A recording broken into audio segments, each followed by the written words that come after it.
Olá, nós somos o grupo 2 e vamos agora apresentar nosso trabalho sobre o tema de Buffer Bloat, como ele foi realizado e os resultados e conclusões que a gente teve. Nós usamos o Mininet para emular uma rede que apresenta um computador doméstico com uma conexão rápida a um roteador doméstico com uma conexão lenta. Numa rede real, seria mais difícil visualizar o funcionamento e os problemas que ocorrem. Só que o Mininet deixa a gente visualizar e analisar facilmente o comportamento da rede. A gente vai usar o software para examinar o TCP Renault e o TCP BBR e ver como o fenômeno de Buffer Bloat se apresenta em cada um desses protocolos. Junto com o Mininet, nós também usamos as ferramentas aqui. O Vagrant, para construir e gerenciar o ambiente virtual, o VirtualBox, que é o próprio provedor da VM, e o VS Code, para editar e alterar o código. Vamos então falar um pouco sobre Buffer Blow, o fenômeno que estudamos durante nosso trabalho. Buffer Blow é um problema de software com equipamentos de rede que provoca picos na latência da sua ligação à internet quando um dispositivo na rede carrega ou descarrega arquivos. Para melhor entender o que está acontecendo, podemos utilizar um exemplo mais prático para melhor entender este fenômeno. Imagine uma pia com um ralo muito estreito. Agora, imagine que você derramou uma quantidade absurda de água nesta pia. A pia está cheia e a água está descendo o ralo de forma extremamente lenta. Então, derramamos uma colher de óleo nesta mesma pia lotada. Como pode se esperar, não escorre rapidamente. A água precisa primeiro escorrer para que o óleo consiga passar. A pia, neste caso, é um buffer, uma fila para o líquido. Quando despejamos água, enchemos a fila. Qualquer coisa nova demorará muito tempo para escorrer. Uma das consequências que podem ocorrer devido ao buffer blow seria o atraso de pacotes. Este fenômeno também é conhecido como jitter.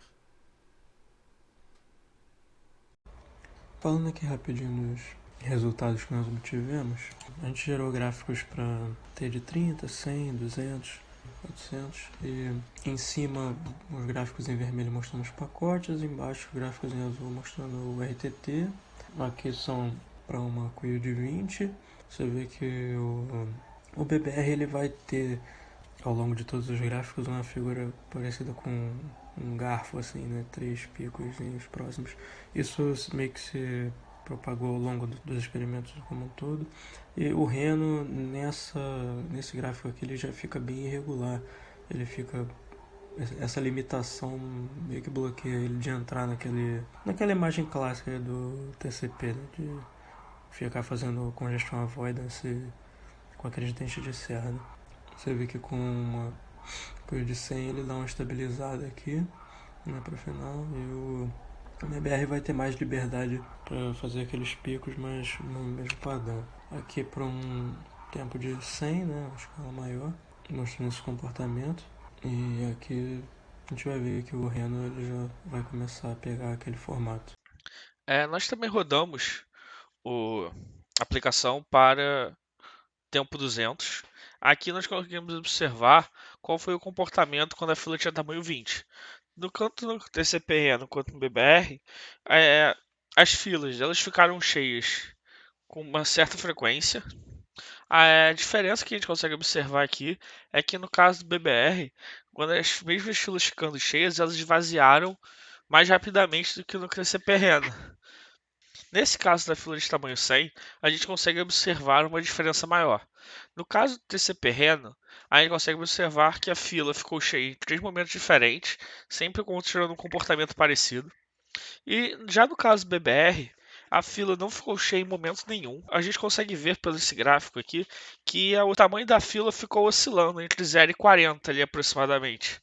Aí ficou nesse intervalo todo o tempo, mostrando que no momento gargalou, que não teve nenhum problema ali. A gente só observou ali no final um pico, que foram de 60 pacotes na fila. Só que isso aí aconteceu nesse caso, a gente não conseguiu identificar o porquê. Aí, tentando entender o porquê que isso aconteceu, nós decidimos rodar de novo a aplicação, com o mesmo tempo, mesma quantidade de fila. Nisso, a gente obteve um gráfico diferente, que foi esse gráfico aqui para o BBR.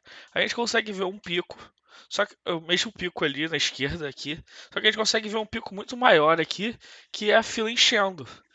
Aí, isso não era um comportamento esperado para o BBR. não é mais as mesmas condições do teste anterior. Então, nós decidimos fazer novos testes, só que dessa vez aumentando o tempo. Nós fizemos o teste com tempo de 300.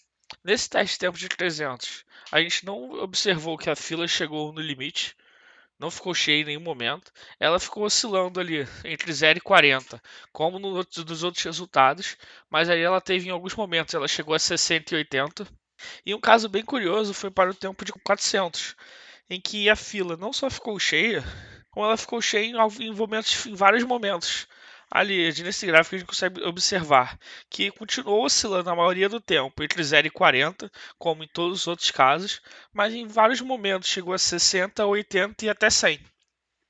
Nós decidimos refazer esse experimento por curiosidade mesmo, alterando o intervalo do monitor. O intervalo do monitor padrão em todos os outros testes foi 0.1.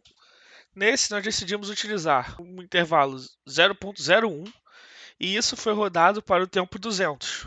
Nesse gráfico aqui, a gente consegue observar um comportamento muito parecido com o do primeiro gráfico, o intervalo 0.1, que era o esperado. Afinal, a gente só mudou o intervalo que monitorava as respostas. E a gente consegue ver que nesse caso não tem nenhum pico na quantidade de pacotes na fila, que foi uma coisa que aconteceu aqui nesse caso do tempo igual a 100. Ele aconteceu no final, um pico de 60, mas antes de ter esse pico, o comportamento, a fila ficou oscilando entre 0 e aproximadamente 30, 40, que foi a mesma coisa que aconteceu nesse caso aqui. Então a gente conseguiu obter o mesmo resultado, assim, parecido. E nós entramos em mais detalhes sobre essa comparação, essas comparações dos testes que a gente fez no relatório.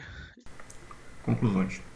O TCP/BBR e o TCP/RAN apresentam formas bem diferentes de resolver congestionamentos. Isso se deve ao fato de usar informações e sinais distintos nas decisões a serem tomadas. O TCP/RAN se baseia em pacotes perdidos e timeouts, enquanto o TCP/BBR se baseia em estimativas de banda e RTT. Diminuir o tamanho das filas faz mais pacotes serem perdidos, ativando o controle de congestionamento para evitar essas perdas. Quando o tamanho da fila é de 100, o TCP/BBR opera com uma média de 40 pacotes na fila, enquanto o TCP/RAN enche a fila várias vezes.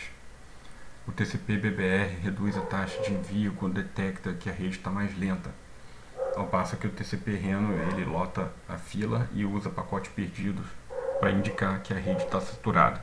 Quando o tamanho da fila é 20, ambos lotam a fila múltiplas vezes, mas o TCP/BBR consegue limpar a fila mais rapidamente. Para concluir, o TCP/BBR realmente consegue solucionar o problema do buffer bloat. Ele faz uma limpeza mais rápida das filas e utiliza elas de forma mais equilibrada antes que perdas comecem a ocorrer, ao invés de ter problemas de perdas e não conseguir se recuperar.